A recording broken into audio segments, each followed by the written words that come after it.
5 years after the attacks of September 11th, America continues to face a challenging enemy. One which is totally invisible, which is submerged within the civilian fabric of society, which wears T-shirts, denim jeans, baseball caps. But is infected by an ideology of violent global jihad.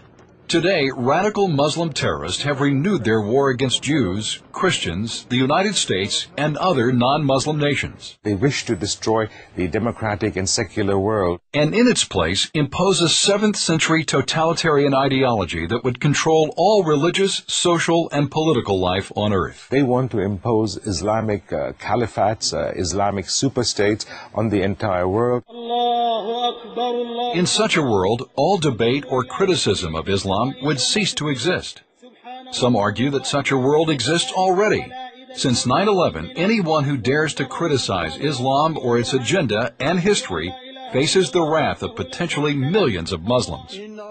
Case in point, Pope Benedict's citation of a 14th century emperor who called Islam evil and inhuman, and the cartoon drawings negatively depicting the Prophet Muhammad.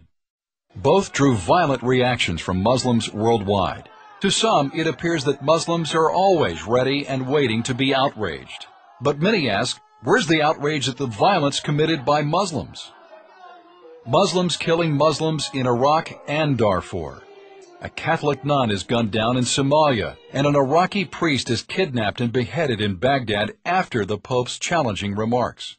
Muslims in Indonesia cut off the heads of 3 teenage girls on their way to a Christian school. In Egypt, Iran, Nigeria, Pakistan, Saudi Arabia, to name just a few countries, Christians regularly are persecuted by Muslims for their faith. In London, Madrid, Bali, and Amman, Islamic terrorists killed dozens of innocent victims in suicide operations. In all these incidents, there's no outrage or apology from the Muslim world, just silence. Karen Hughes, the Undersecretary of State, says this is not right. In a letter published in USA Today titled, "Where's the Outrage?" Hughes writes that a much louder chorus of voices needs to join in condemning it. Terrorism threatens all of us. It targets the very foundation of a free society. But those who are engaged in radical Islam's war against the West see themselves as following the examples of the Prophet Muhammad. And according to them, anyone who insults Islam or the Prophet should be put to death. Robert Spencer knows a thing or two about the Prophet Muhammad. Spencer takes on the most sacred figure in Muslim history.